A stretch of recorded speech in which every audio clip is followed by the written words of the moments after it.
Hello and welcome to the Ties Fundamental Value Podcast. I'm your host, Joshua Frank. Today, I'm lucky to be joined by Avi Felman, who's the head of trading at BlockTower Capital. As a quick reminder, nothing we say here is investment advice. You can check our show notes for our complete disclosures. Avi, it's so great to have you on. Yeah, thanks for having me on. Appreciate it. And so, one thing we like to ask all our guests is, give us your life before you went down the rabbit hole. What did you do before crypto, and how did you discover the space? It's funny. There's not a lot of life before crypto for me. So I graduated university in 2017 and basically was already in the space at that point. I discovered Bitcoin in late 2016, early 2017. And that's kind of when I started falling down the rabbit hole.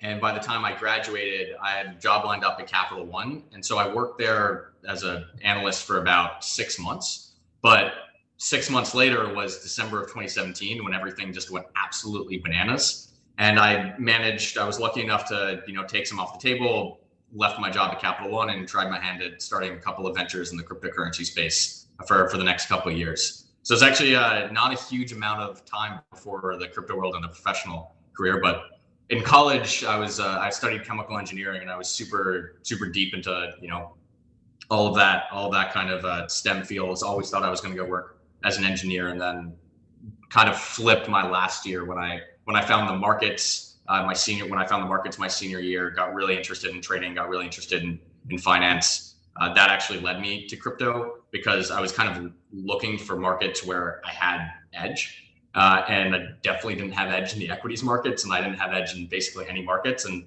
I was just reading Reddit one day, and people were talking about trading Bitcoin. And I was like, oh, this looks interesting. And then I started reading about Bitcoin, and I was like, oh, this is actually like really cool. Like maybe this is going to be around.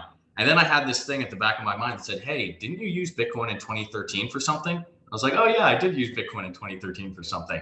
So I actually logged into buying a fake ID or no comment. But so I was like, maybe I think I have a Coinbase account. So I open up Coinbase and I have a password saved for Coinbase. And I was like, wow, I do have a Coinbase account. And I logged in, bought some Bitcoin, actually transferred it pretty much immediately to Poloniex, and then it was off to the races from there. So you went straight into the troll box right away. Basically, yeah. My first introduction to crypto was the Coinbase to the troll box. Very nice. Did you have any Bitcoin left on Coinbase from before? Or? A very, very, very small amount. And I was actually, I think at that point, I was actually like close to break even on my purchases because I basically bought the top of 2013. At like $400 or something? Yeah. No, it was something like 800. And then Bitcoin was around that when I logged back in, right. I think January 2017.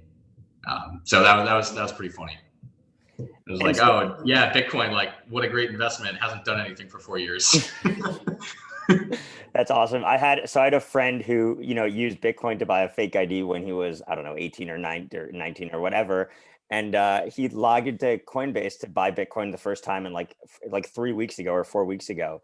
And he's like, I have half a Bitcoin here. How did this get here? So he called his dad and he's like, how did I get half a Bitcoin in my Coinbase account? He's like, remember when I had to transfer you money to buy a fake ID? That's how you have half a Bitcoin in your Coinbase account, which is pretty. That's hilarious. So after Capital One, when you were 22, you co-founded something called Ledger Capital. So can you tell us about that, your experience and any lessons that you learned? Oh yeah, that was really fun actually. So I founded Ledger Capital, basically a crypto investment firm, or what we wanted to turn into a crypto investment firm, at the top of the market in January in 2017. I got together with two of my old college buddies who were also very, very deep into the crypto space. We raised some capital off a couple of quantitative strategies that we had developed, mostly based off sentiment at that time. So actually something that you're probably very familiar with, but this was a very rudimentary version of sentiment analysis in the cryptocurrency markets. And so we basically worked on that for about 4 months while the market fell out from under us.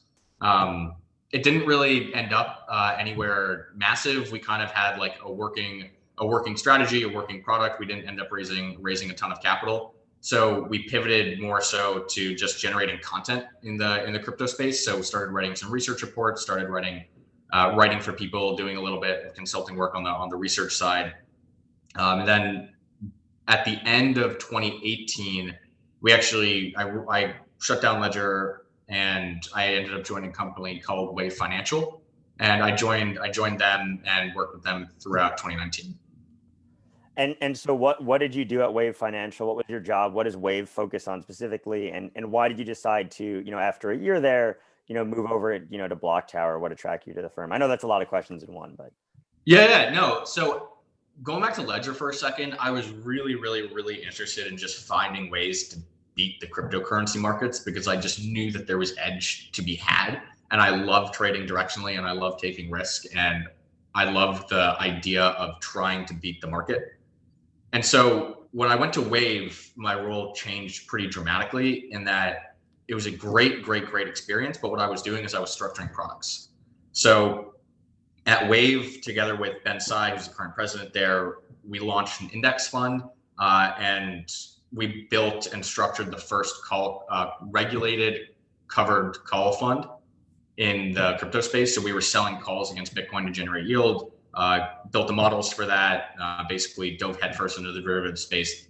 I actually didn't have a massive amount of experience there, but spent 6 months just fully immersed trying to understand everything that I possibly could about structured products, everything that I possibly could about derivatives in the crypto world and how we could build a really good product for our investors. So that's what I spend most of my time on actually at Wave is building these structured products in the crypto space. And that was a really, really satisfying experience because, oftentimes in trading, you're just, the only thing that you're building is your P&L. Like you're looking at your balance and you're like, oh, great, like this is going up, but you're not actually doing anything other than making money.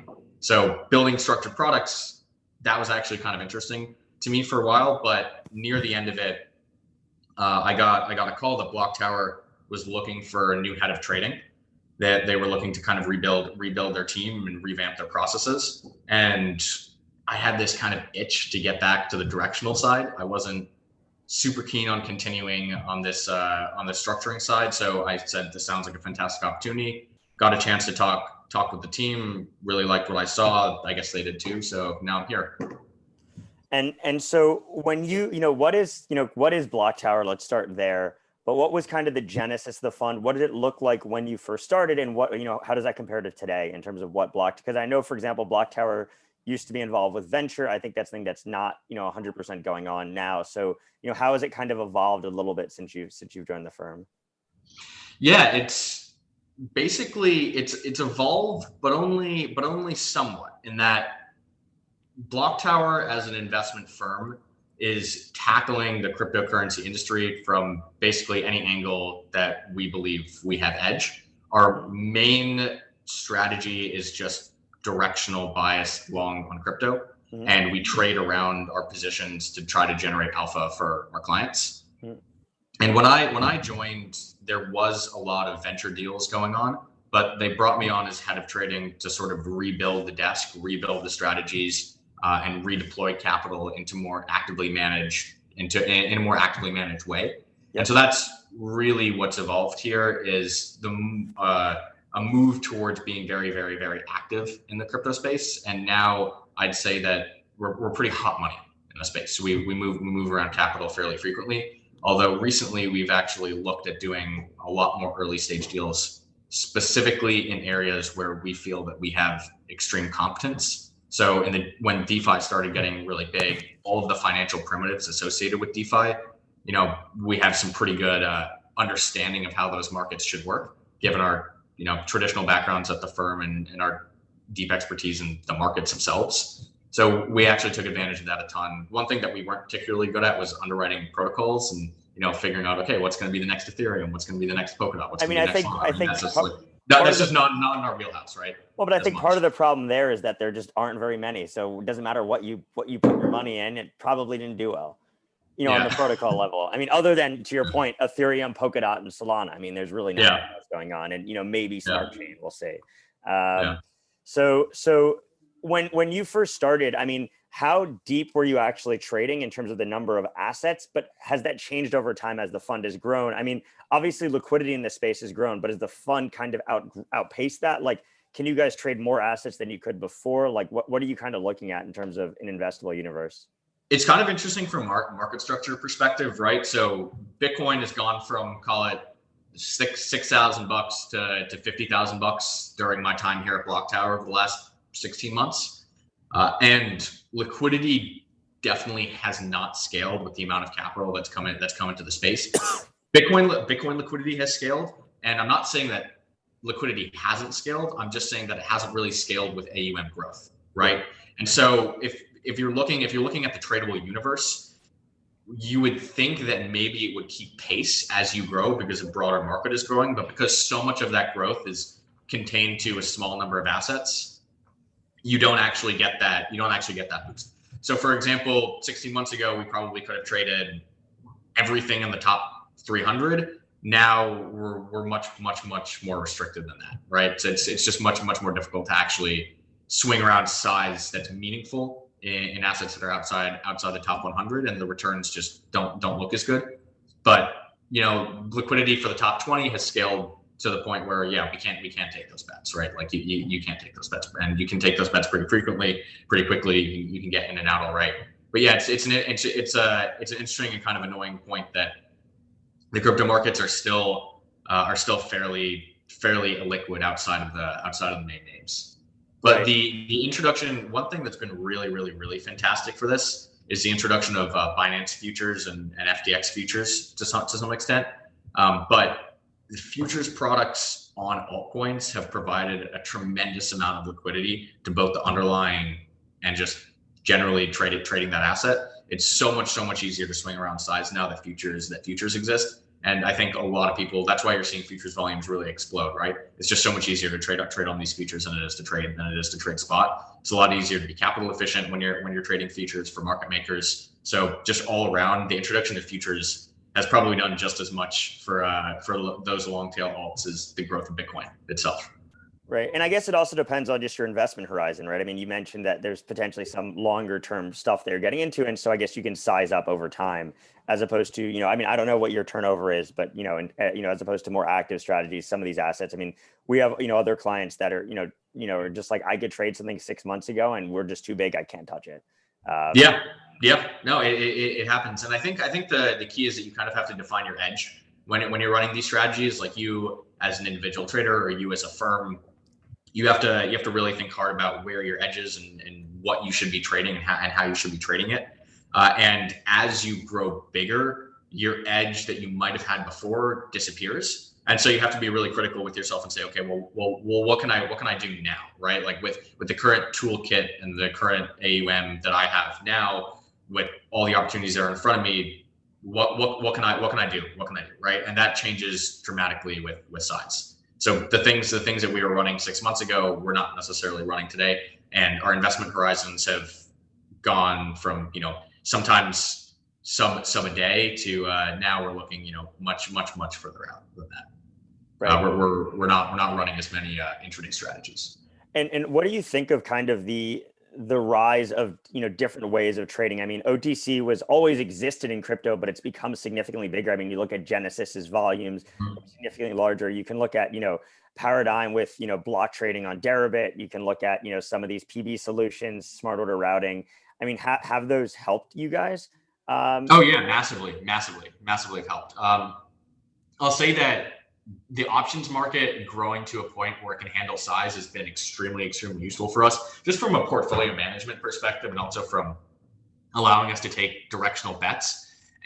It's funny, one of the best things that happened this year for any active trader were call sellers coming into the market and just absolutely hammering vols across the board, so that before the 20K break, you were seeing vols at like 60 to 70%, and that was kind of nuts. It was such an obvious mispricing because there was so much supply and not a lot of demand. And the thing is that if that had happened 12 months ago, the options market just would not have been big enough for it to be interesting, and it wouldn't have been big enough for massive call sellers to really come in. They wouldn't have been able to service all the clients that wanted access to it. It would have been a much smaller market. And so the growth of the options market has facilitated a lot of new opportunities in this space. And it's a really fun market to play in, for sure. But that's primarily BTC at this point, right? I mean, yeah, primarily BTC. ETH has decent options. has a decent options market, although much less liquid than BTC. And then some, if you argue enough, you can get some contracts written on smaller assets with some counterparties. Right, with like OTC desks and things like that. Yeah, exactly. You just have to haggle over the vault a bit. Right. And so as head of trading, what does your day-to-day look like today? So basically my day-to-day, what it looks like is screening the markets for opportunities, checking up on our current portfolio to make sure that things are doing what I need them to be doing, and constantly looking and iterating on new strategies. So I'll get in the morning. I'll look at all of the metrics that we look at to judge the market. I'll basically download this information in my head. I'll talk to our team about it. We'll come up with a coherent thesis on what we think the day's action will be, and all this takes place in like less than 10 minutes. It's not like a very, very difficult or long process because we've been doing it so much. Then I'll go in. I'll check on the portfolio. I'll check on our trades.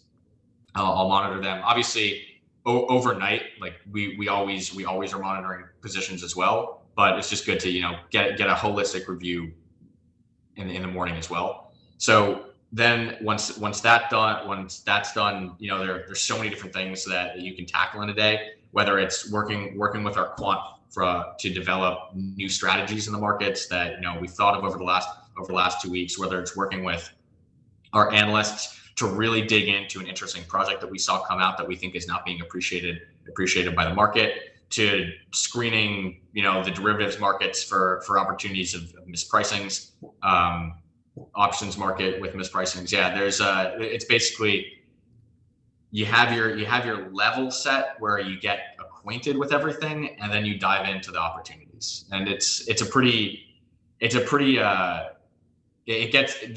days are very different, is what I'll say. The days are extremely different because the market's always doing different things, and there are always different things to look at. So one day you'll be doing, you'll be building a model on figuring out whether something is extremely undervalued compared to something else. And another day you'll be like trolling through 4chan to figure out if there's actually legs behind a movement.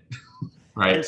And so by undervalued, I mean, what are some of the things that you're looking for to determine that something is undervalued? I mean, what are certain metrics or obviously without giving away everything, but just, the types of broad things that you're looking for?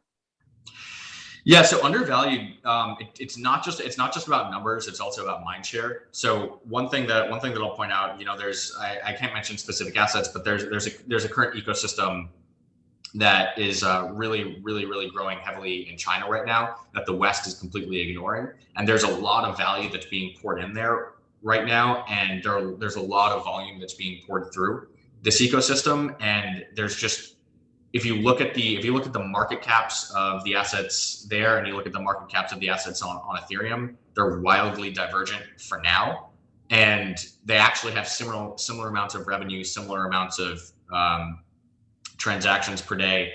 They don't have as many users right now, but we think that's changing pretty quickly. And then you can look at that and you can say, okay, well, on the metric side, sure, it's undervalued, but also on the mind share, right? On the capital side, there's so many people that have allocated to projects right now outside of that ecosystem, that if they even get a little bit of money from those people that are writing it off right now, these things are going to reprice really hard, because they have, in addition to that money that's going to flow in, they have a massive amount of money that's flowing in from China and the Eastern countries. Right. So it's like, is it mispriced on like a dollar level, on a revenue level, on a TVL level, but it's also mispriced in the sense that are people that have a lot of money not paying attention to it, and why are they not paying attention to it, and will they start paying attention to it? And so I guess then, to your point, I feel like with mispricing or underpricing, I think one of the biggest challenges that we've had is like, having a reference for valuation in this space. And I feel like DeFi is the first time where we have that in a way, right? I mean, the things that you're referring to, I believe, are DeFi assets built on top of, a Polkadot or whatever. I mean, we don't need to go into the name, but, so I mean, is it different for like protocols? Like how would you look at like, and say for my question actually even before that is like, do you think value should accrue to protocols? And do you think you can even, benchmark a protocol against another one? So actually, there are two questions in there, and I think I'll tackle them separately. So the first is this concept of relative valuation. right? Relative valuation, what you have to realize is that relative valuation is a bull market trade. That's it. Like, it's a bull market trade. You're basically betting on that the broader market is going up, that the broader market's not going to collapse in on itself, that you have asset A that's valued at 3 billion, you have asset B that's valued at 500 million. And if you look at the revenues, they're roughly equal. So that makes no sense. So the 500 million one should catch up. But that only makes sense if the broader market's going up. If the broader market is going down and Bitcoin's like crashing 20% a day, or you're in 2017, that trade makes zero sense. Like, you shouldn't be tackling that trade. So all of these things, in my perspective, it's not like fundamental analysis in the sense of, oh, I'm valuing equities and I think that this is mispriced and I think it's going to revert to that price at some point, right? It's you're looking at relative valuations of two assets that are going up, and you're basically betting on one to catch up based on these metrics. And what you have to realize also is that you also can't say, oh, well, price to sales of this thing is 5-to-1, therefore it should be valued here, and therefore it's fair value. Because again, all of the usage, all of the revenue, everything that's being generated on that platform right now is massive speculation, because we're in a bull market, and it's completely dependent on what the market is doing. If assets were falling 20% a day, nobody would be trading on Uniswap, nobody would be trading on SushiSwap. It would be the volumes would drop off a cliff, and your price to sales would move, right? Because they just wouldn't be generating anything. So all of this is very much so a bull market trade, and valuations right now, in my mind, are really only useful for finding catch-up trades, and then also finding like rough heuristics, right? So let's say that if you're investing over like a 5-year or 10-year time horizon, or even like call it a 3-year time horizon, then I think you can apply valuations to these things, because you're basically betting that crypto's not going to be in a bull market forever. But you can get caught really badly if you're just sitting there and you're saying, well, the price to sales are really, really low right now, so this means it has to go up another 10x in order to get there, right? Because if it doesn't go up another 10x and it drops half, I think almost definitionally the price to sales will either stay the same or get worse, because volumes are going to drop off, right? And the same goes with lending protocols, and the same goes with any of these other protocols. So it's a bull market trade. To get back to the original point, would definitely caution against thinking that it's anything other than that. On the protocol level side, that's a pretty deep conversation. I'm fairly convinced, and I'm willing to be challenged, that protocols are unlikely to accrue value meaningfully unless they accrue monetary value. And the reason is because it's a race to zero on fees, and it's a race to zero on transaction throughput. So if you have something like Ethereum versus a Solana versus a DOT versus a Near versus a whatever, if each protocol that comes out just undercuts the other one on fees and on throughput, then the theoretical value of that thing is gonna fall, unless it scales the transaction amounts with the reduction in fees. And if you have a protocol that comes out and say, oh, I'm going to reduce fees by a millionth of Ethereum, are they going to have a million times more transactions go through? It's just hard for me to see that, right?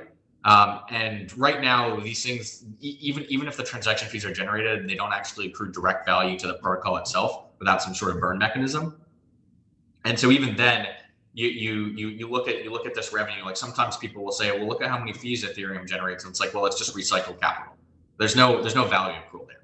The only value accrual is that people buy Ethereum and use it to interact with these protocols, and therefore they associate Ethereum with some sort of currency or some sort of value in their minds. It's the exact same reason that Bitcoin has value. People just assume that it's value. There's no like huge fundamental reason for Ethereum to be valued at 200 billion today, because you don't need a $200 billion asset to pay for gas to deposit on Aave. Right, that 200 billion comes directly from the monetary permit. Right. And so, yeah, that's kind of where I stand on it. No, I mean, I think that makes sense. I mean, my perspective is very similar, except I would add that I think Ethereum, I mean, you've said it. I mean, Ethereum has value because people think it has value, right? I mean, I've heard a lot of, people say, oh, I want to buy Ethereum because I don't know how to interact with DeFi, and Ethereum's like an ETF into DeFi. And whether or not that's the case is up for discussion, right? I mean, does it give you exposure to any of these things? No, not really. I mean, obviously it gives you exposure to some transactional fees, but I think it's the kind of thing that if enough people believe in it, right, then it's self-fulfilling prophecy. Yeah, I think I'm kind of beating a dead horse by saying that I like the application layer more than the protocol layer. I think Yeah. that's just like a pretty common take, but I think it's a common take for a reason. And I think it's the contrarian take is maybe just to be contrarian and not necessarily based in a huge amount of underlying fact.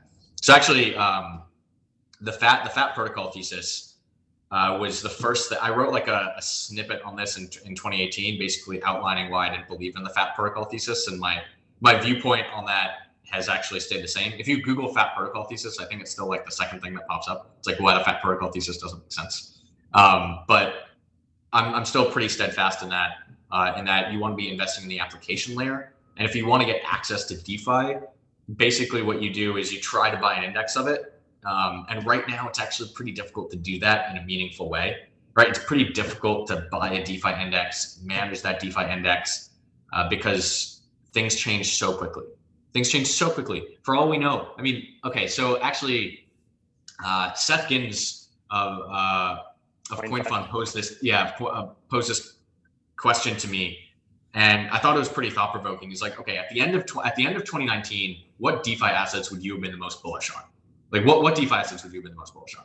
I sat there. I said, maybe SNX. I don't know. Like Maker.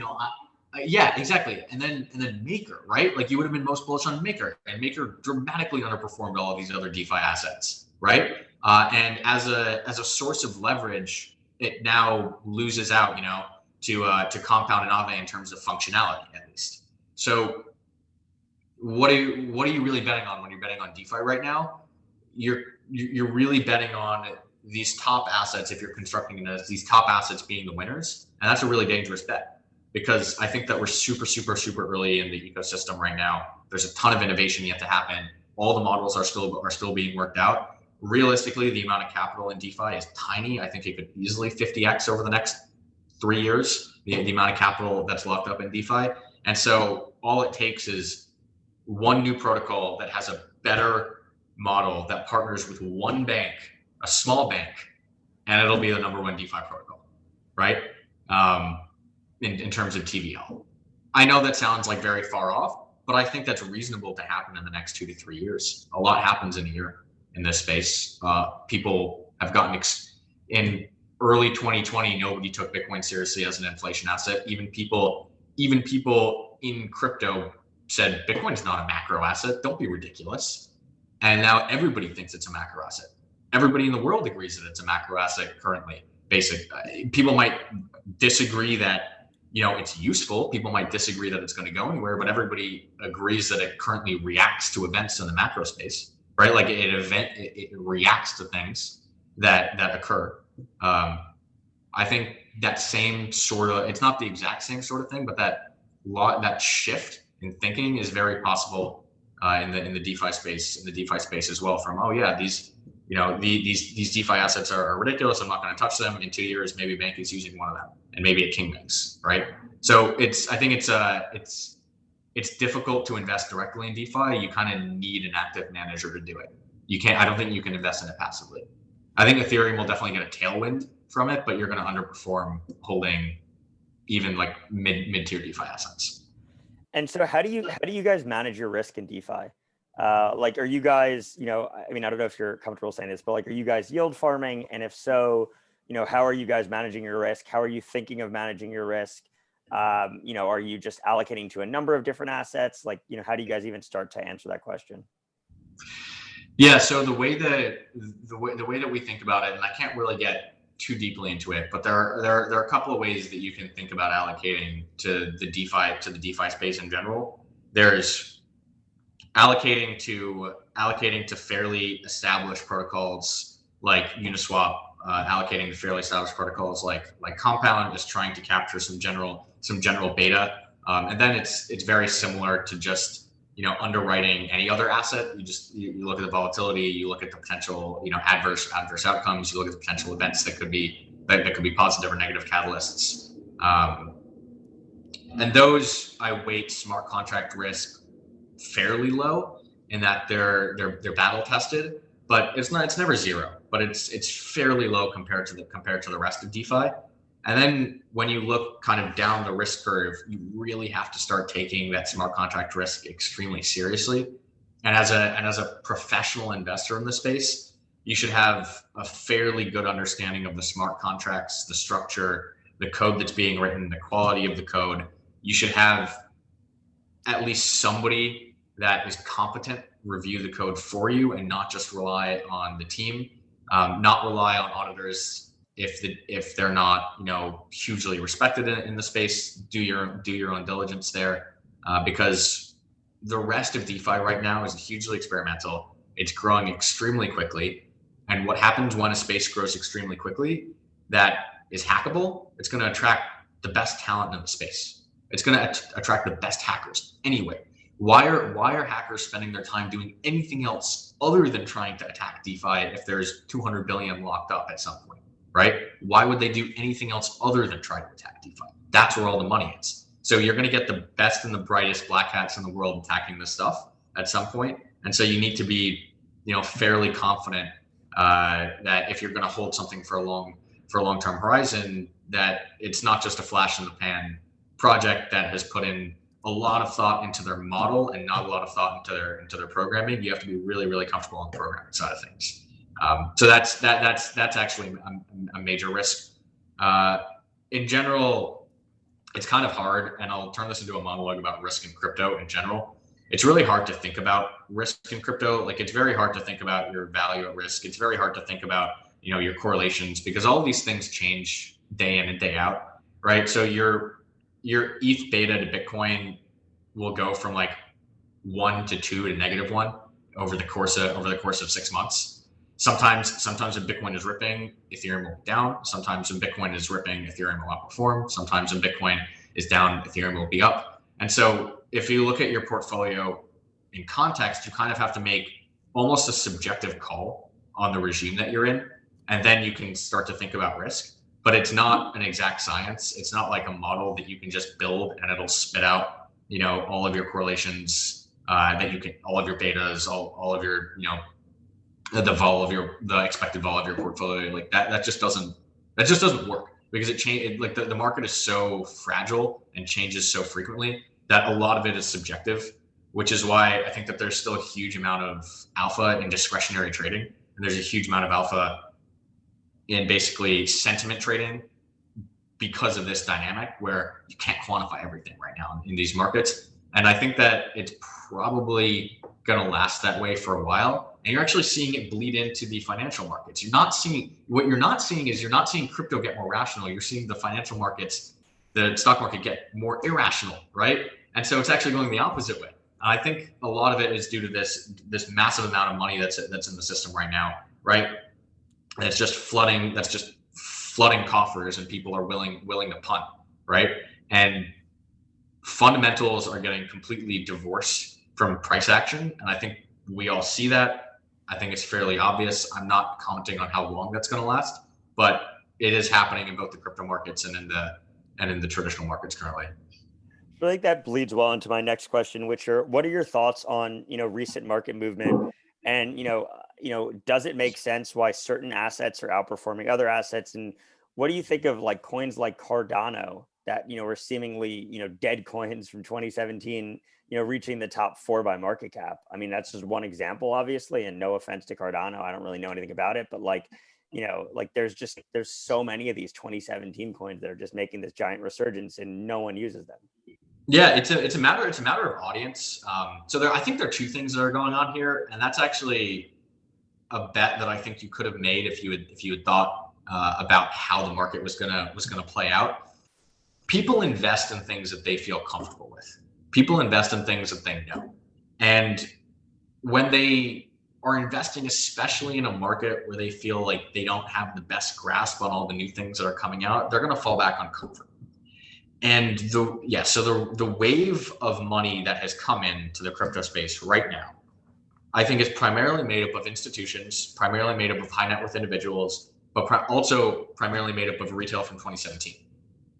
So all of the new money that's flowing into the space from retail, not all of it, but a substantial portion of it up until this point, maybe a few weeks ago, it wasn't new retail. It wasn't people newly discovering crypto. It was people that were tangentially affiliated with crypto in 2017, got out. Now they're coming back, right? Just anecdotally, I've had a resurgence of a ton of people that were active in 2017 get active again, joining Telegram, DMing me, asking me questions. And so I think you saw outperformance from some of these fossil coins purely because of that. And that's also why you're seeing, bids and things like XRP, which the broader crypto community doesn't really touch right now because they're worried about it being a security. But somebody, that still has a Binance account from 2017 that just logged back in, they're like, oh, I remember XRP, I remember Cardano, I'm just going to buy this thing. I also think, we're both based in the Western world. There's a lot that we don't see in other crypto communities. Japan has a big presence in Cardano. They trade a lot of volume there. China also has a lot of volume that they trade in Cardano, and so we just maybe don't see that, and so maybe they're excited for reasons that we just don't really know. But again, that's kind of my job, right? As the head of trading here, as the guy that's trying to look for opportunities, my job is to find the things that people in our circles aren't really talking about, that people in other circles are, and that those things that are being talked about, making a bet on whether they'll be talked about more or be talked about less. Because that's kind of the core of the crypto markets, right? It's very much so a sentiment game. It's very much so what's the hot coin of the week in an actively traded sense, and then the really big home runs come from building conviction in something, accumulating while it's low cap, knowing that the rest of the market doesn't see it yet, and then holding that for 6 months to a year, or holding it for 2 years, basically knowing that it's going to be re-rated over that period of time, which is kind of the bet that we're making. We're making on DeFi in our less active book. Yeah, it's kind of funny how quickly something in crypto can turn from a heavy bag to 100x. Like, you could have something sitting on your book for 9 months that's just a bag and looks terrible, and I'm sure your LPs are like, what the hell is this? And then 2 months later you're like, I told you guys. But I'm sure a lot of them are also shit heavy bags too, right? I mean, you got to have a combination to get those giant winners. It's funny, one of my buddies, this isn't directly my friend, but one of my buddies has a friend that's super deep into OMG, and he's been holding OMG for and Tether moved over and mooned since since it came out, like mid 2017, right? And he's just been bag holding this entire time, rode it the entire way down. And I remember when it got listed on Coinbase, it had that crazy run from $1 to $8. And he was like, finally, I told you guys, I knew it was going to happen. You guys didn't believe me. I've been out for 4 years. Everyone's a genius in a bull market. I was like, oh my God, that's so funny. Look, I think that crypto just has these massive beta tailwinds to the point where if you hold something that isn't utter crap and isn't a complete scam for long enough, even if you buy the top, you might end up in the money if you wait a little bit. Although it's kind of an interesting point. I'll say that on Bitcoin, when I first got into Bitcoin, I was extremely confident that it would be priced higher than it was where I got in. And I always thought that, 2 trillion to 4 trillion was kind of fair value for this thing, at least from my perspective back then. And now we're almost there, right? We're almost at $1 trillion in market cap. And I'm sitting here as a crypto native, and I'm talking to all of my other friends who are in the space as well, and we're discussing, and I'm talking to other fund managers in the space, and we're discussing, and we're thinking, is 200K fair value? Is this kind of the end of the cycles, right? So Bitcoin has gone through these cycles over the last decade. Is this kind of the end? Does it become a more stable asset after this point? And then out of nowhere, in the last 3 months, you have Guggenheim come in and be like, nah, it's going to 400K.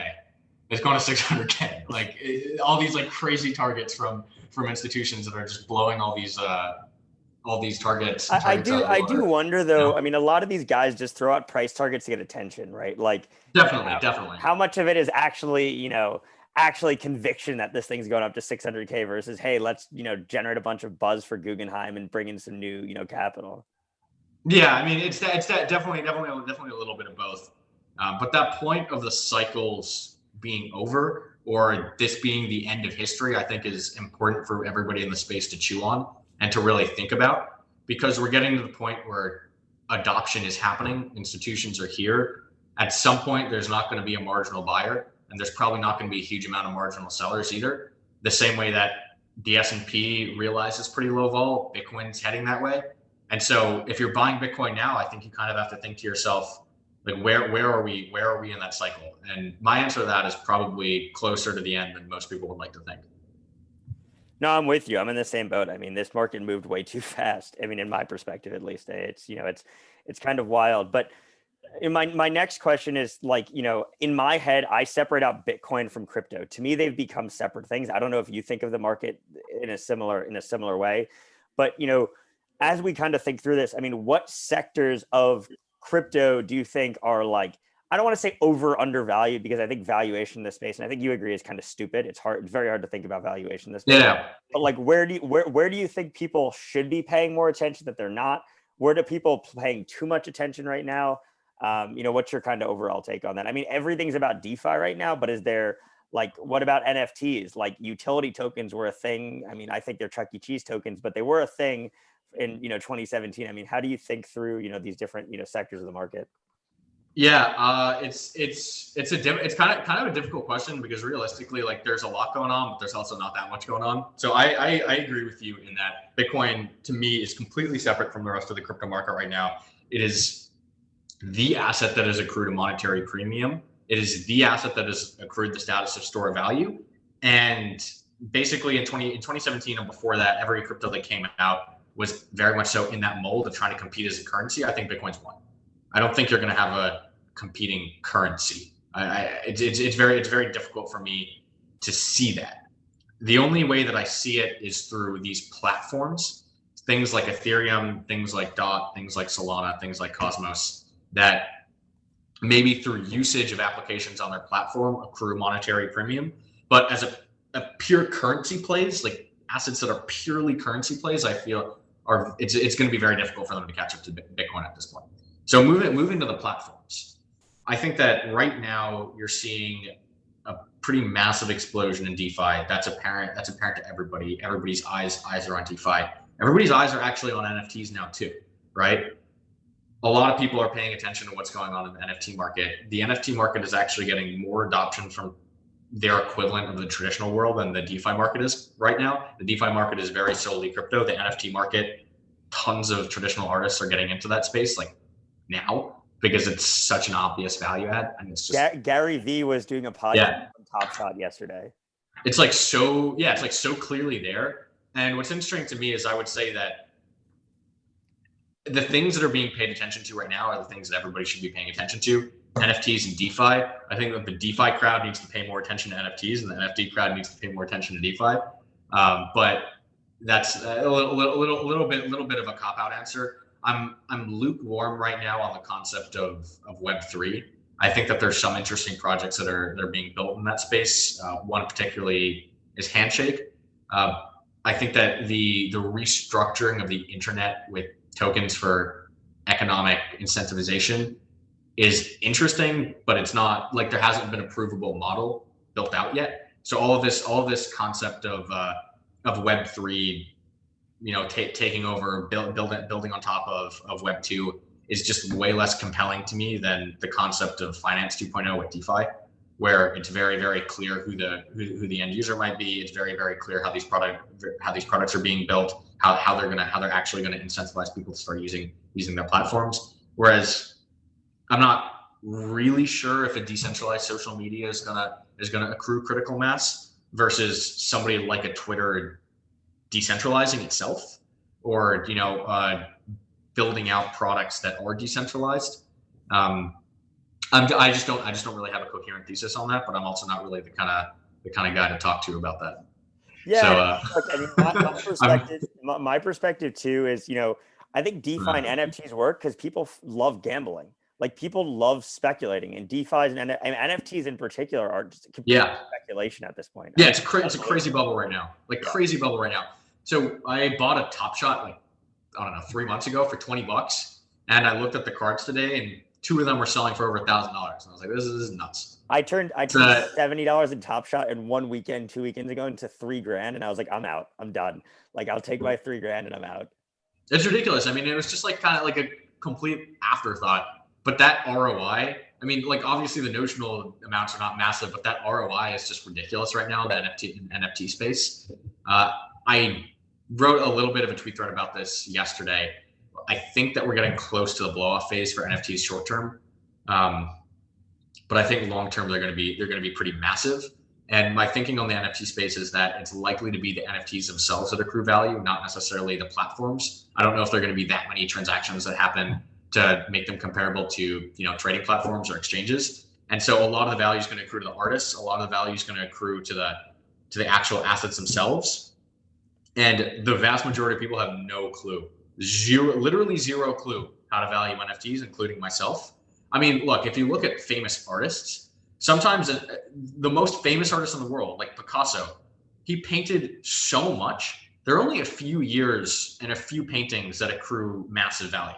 There are a ton of paintings that, you could afford with your Top Shot 3K that Picasso would have painted, at least, a couple of years ago. And that's because not every creation of his is massively valuable. Only a few are. And so I think the same thing is going to happen in the NFT space. It's not going to be like every single CryptoPunk is going to be valued massively high. I mean, like it's the fact also that artificial scarcity, right? I mean, with like Top Shot, there was just no supply. Everyone came in. So all this garbage is accrued a tremendous amount of value because there's no supply. Yeah, but it's just so cool what's happening right now, in that you're seeing all of these people look at NFTs and say, oh man, there is something here. So despite the fact that I think that we're pretty close to a blow-off phase for NFTs, I think that any dip in like NFT picks and shovels, I think that's an interesting place to place capital. And I also think that spending your time understanding the NFT spaces will pay off well in the long run, because it's real, right? Like this is extremely real right now, and people should respect it as such. I think Bitcoin introduced the idea of digital scarcity in a really robust way, and now I think a lot of people are comfortable with that idea, and so they're willing to pay out the nose for things that are digitally scarce, right? They're willing to do it. They're also gambling, but yeah. Yeah. No, I mean, look, everybody in crypto's made a lot of money recently. They're willing to throw it at things, but even people outside of crypto are paying for this stuff right now. I mean, I've gotten probably, I don't know, 50 emails about, are we aping into, I think, Mortal Kombat cards or something, something is coming out today. I'll tell you what it is. Hold on, I'm gonna pull this up here. Oh my God. Street Fighter cards are coming out, and everybody's like, oh, I'm gonna ape 10K into these things because everybody's got so much money and has no clue what to do with it. Yeah, I guess I'm buying Street Fighter cards now. It's coming out in a few hours, so if you're ready to get in, throw some of Ari's money in there. Yeah, I don't know how that one will go, but there's a DAO that just came out called Pepe DAO that's issuing Pepe NFTs. Oh, that's gonna. And I joined the Discord. I joined the Discord last night, and it's just absolute chaos. It's the funniest. It's the funniest thing. Just like images of Pepe flying around everywhere. People being like, awesome. When's a drop? Yeah, it feels very much so like the food phase of DeFi Mania of August, where people were like in the Discord of Kimchi and they were like freaking out because they're getting 1,000,000% yield. It feels. Remember hot dog? The similarities I think are striking. And I actually think this is probably a useful point for anybody that wants to trade. Keep an emotional journal of like how you feel about the markets and how you think the market is feeling. And you're going to start to notice that cycles repeat consistently. The way that you feel repeats consistently. And often it's counter trading those emotions that's the most profitable way to play this crypto market. It's when you're texting everybody about your P&L, you should probably start taking profit, or when people are texting you about their P&L or however, that goes down. It's when your grandpa reads in the Wall Street Journal that Bitcoin is at a new all-time high and gives you a call, that's when it's time to take some chips off the table. Yeah. And people say it, but I actually think there's a very concrete answer, which is keep an emotional journal of you and the markets, talk about prices, and write down what you think is going to happen. And then after 6 months of that, you're going to look back and that's going to be your most valuable resource trading. I guarantee it. It's actually it's something that I would suggest. And so right now we're, I think we can agree we're in an alt season. I mean, I know Bitcoin's movement the last couple of days has outperformed alts, but for the most part, we're definitely in an alt season. And so, my thoughts are, or my question is, how long do you think this, quote unquote alt season will last for? And do you think alts will continue to outperform Bitcoin for some period of time? I think we're at the point. I think we're likely at the point in the cycle where if you hold an alt, it'll be beating Bitcoin at some point in the next 3 months to 6 months, depending on whether the cycle is actually over or not, or whether Bitcoin's topped. But I think that we're at the point of the cycle where everybody's so flush with cash that it's actually very, very, very easy for altcoins as a whole to outperform, considering how small they are compared to Bitcoin. And I'm kind of keeping Ethereum outside of this in a sense, although I think that Ethereum is also likely to outperform. But basically anything in outside the top two, because of the amount of capital that's in the system, I think they're likely to outperform. There are going to be periods where Bitcoin is going to rip really hard, and altcoins are going to underperform on that move. They're going to be down 15%. They're going to be down 20%. They might be over allocated for the time being. Maybe they're down 50%, but they're probably going to serve. I don't think we've topped in terms of altcoins for this cycle. I think that we're gonna see new highs, and I think that this is going to get pretty crazy because we're not seeing the mass market retail yet, and I think we will. So the one question that you kind of have to ask yourself is, how long is this rotation going to be? How long is this alt season going to be? If you're trading actively, like if you're taking positions for 1 to 2 week horizons, you really have to think heavily as to what is Bitcoin going to do in the next 1 to 2 weeks. If you're buying an alt and you're worried that Bitcoin's going to outperform it and that your alt is just going to underperform for like 3 to 6 months, I would say that's much less of a worry, in my opinion. But if you're like actively trading around positions, you have to keep that in mind. And also, if you're punting things intraday, you should be wary of punting alts intraday when Bitcoin is in an extremely high vol period.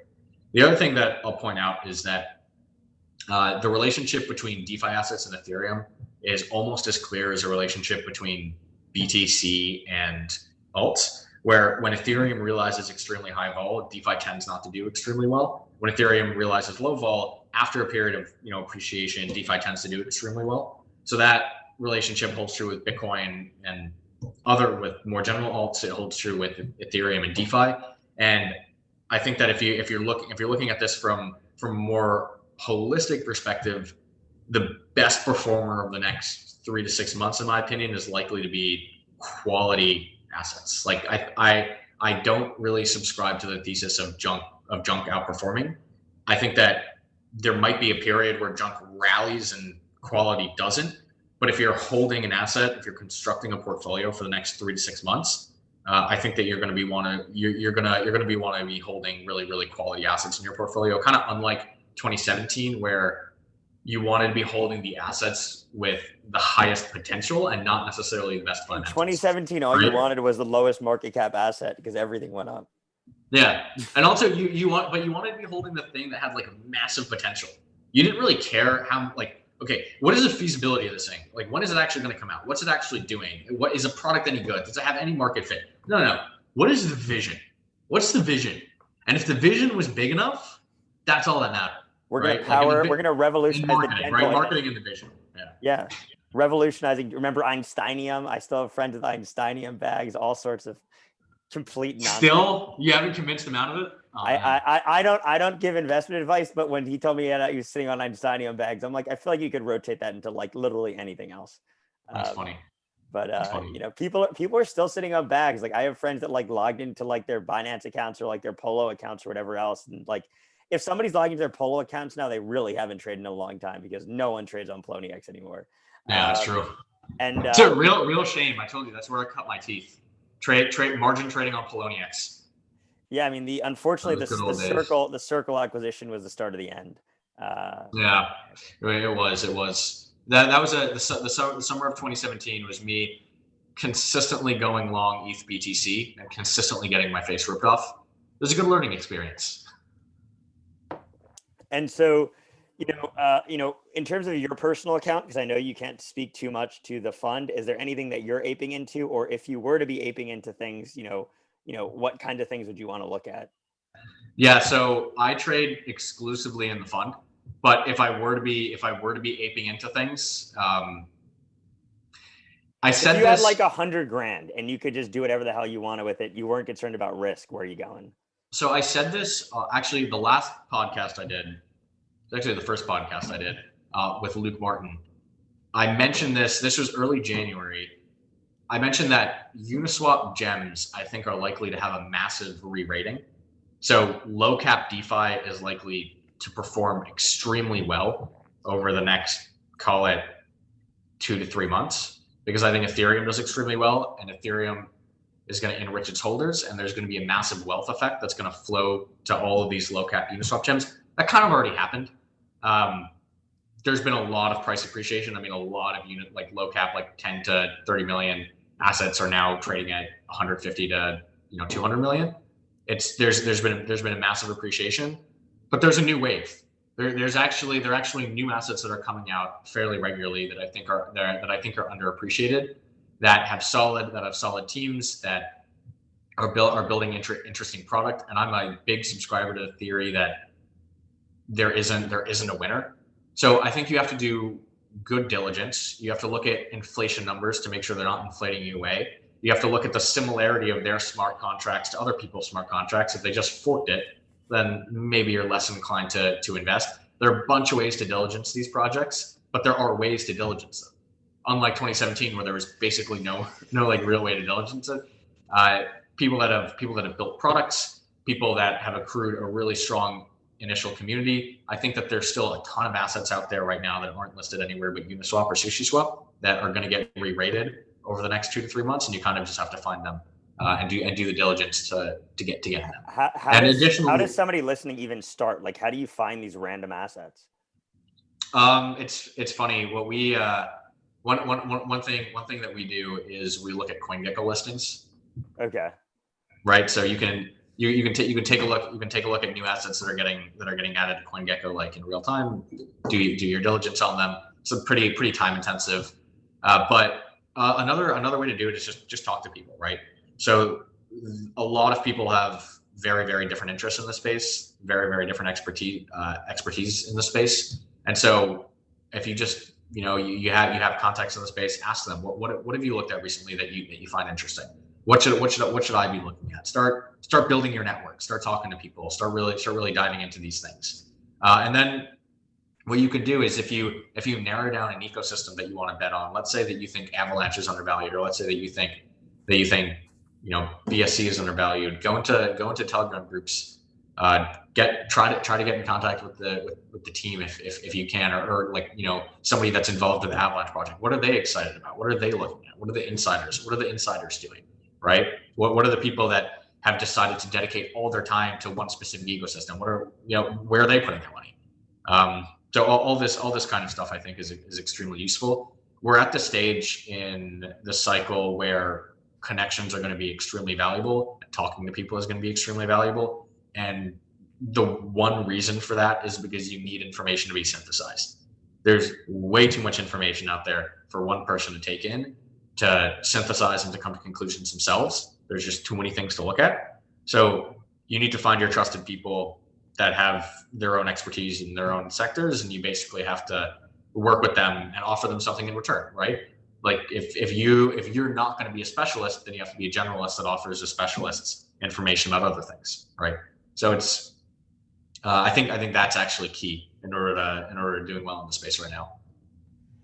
And so what are some of the biggest challenges that BlockTower as a fund faces, or just maybe hedge funds and crypto in general?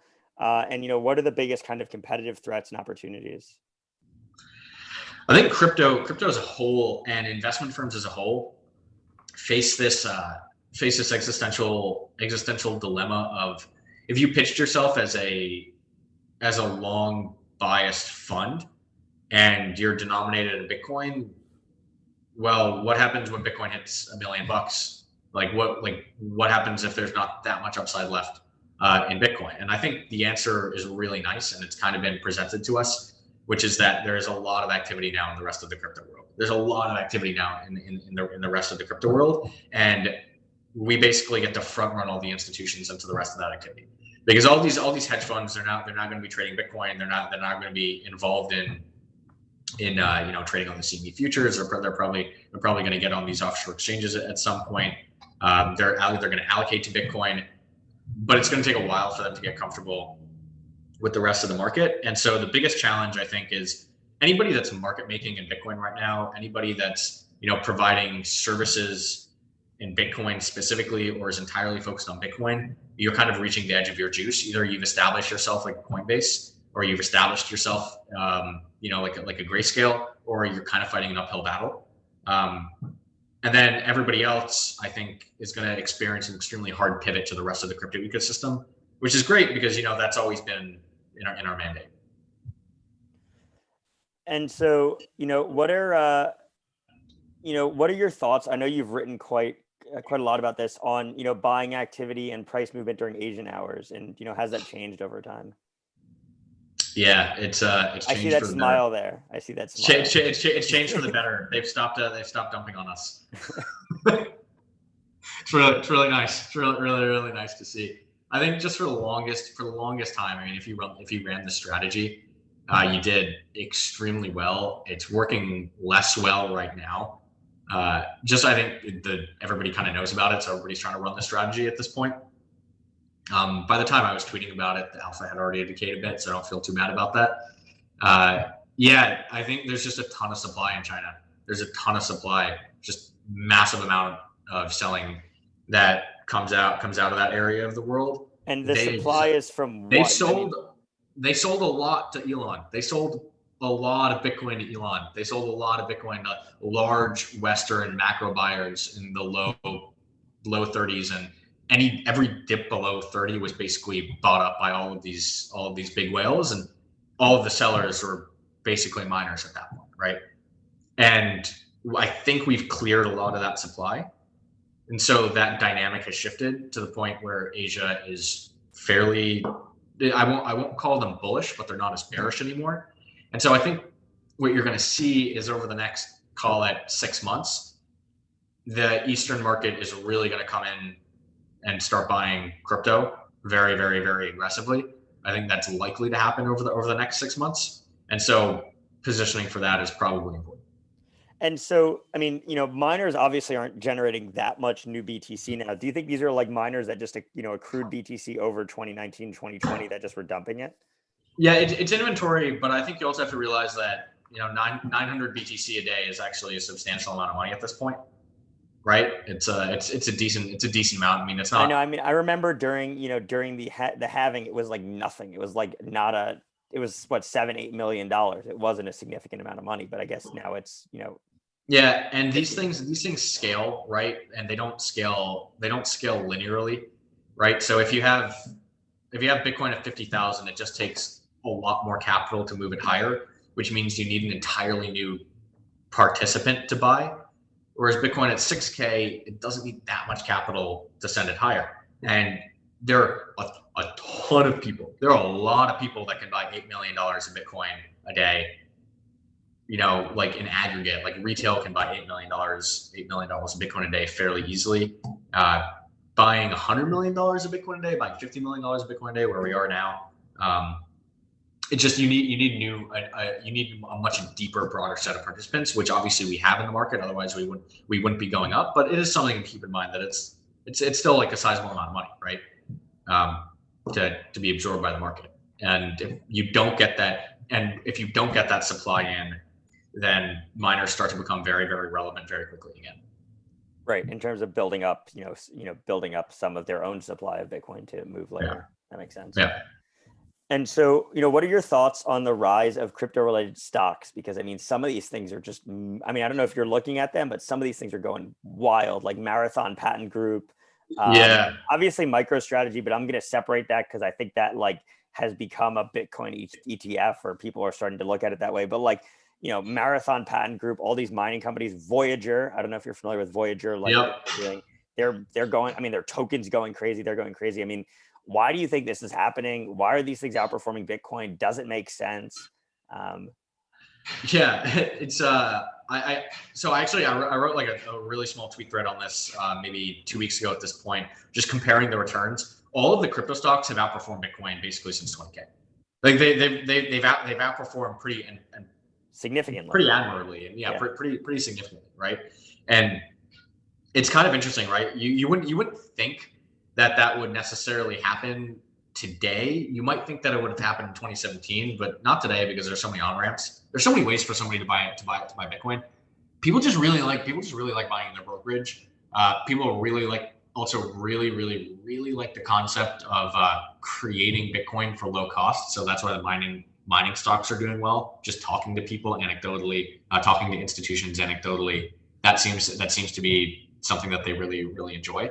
And I also believe that there's just a lot of interest from retail right now to punt Bitcoin, and so they're buying GBTC, they're buying MSTR as a Bitcoin ETF proxy.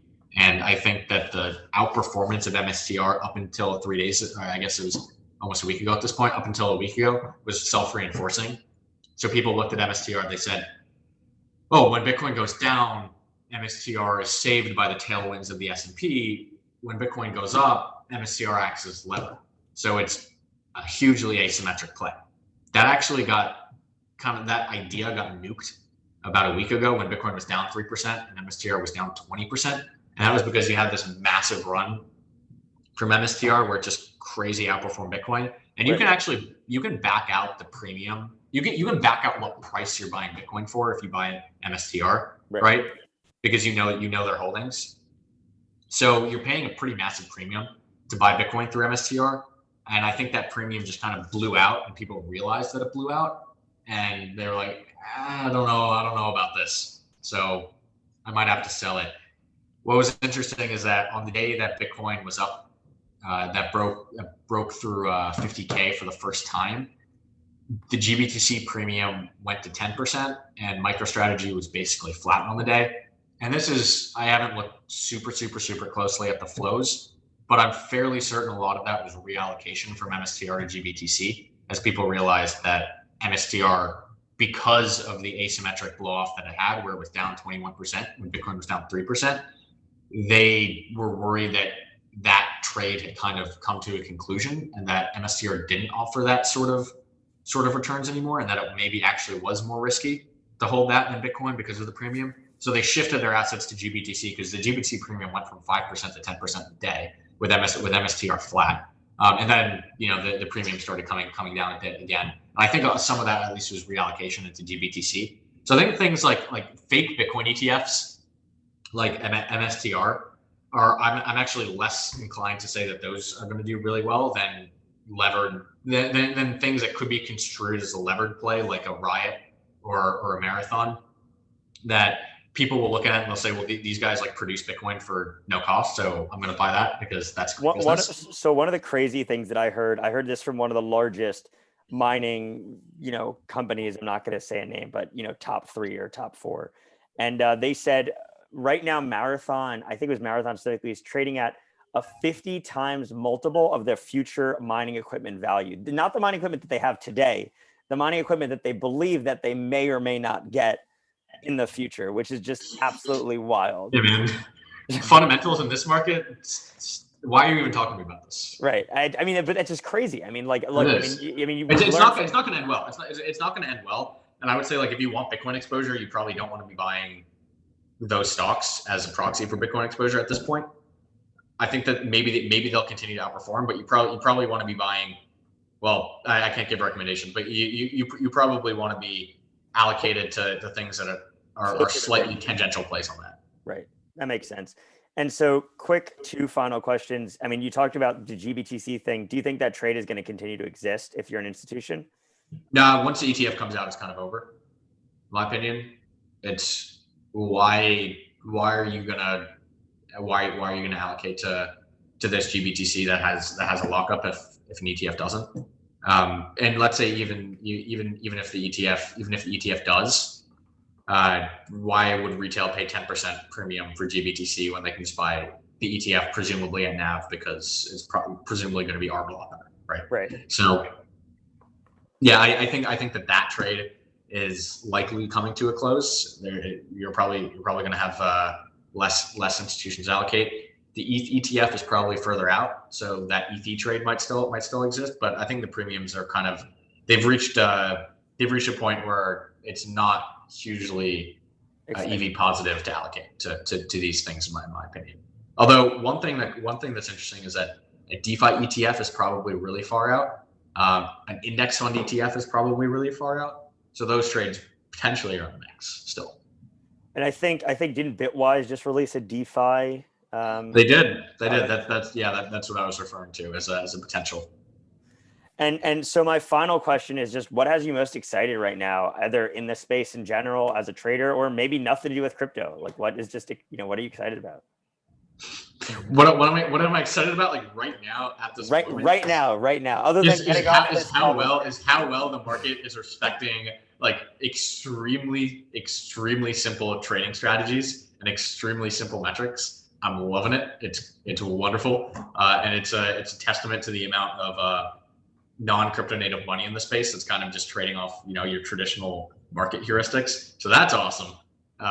Basically everything all the strategies that I was running in 2017 that didn't work, they're now working again. Loving it. And then in the long run, I'm pretty excited for how BlockTower, the investment firm, is positioned, and our ability to really help the space grow. Really, invest in the best projects, invest in the things that we really know about, and build out the infrastructure for this space. Because I think that's something that we really need. Is this space just needs better tooling, it needs better infrastructure, it needs it needs small companies to get the investment they need to really grow, and just excited to be a part of that. Awesome. Well, thank you. And where can everybody find you online? I mean, we'll put all the links and stuff. Yeah, awesome. You can just find me at Avi Felman on Twitter. And I appreciate you taking the time to interview me. This was fun, Josh. Awesome. Thank you.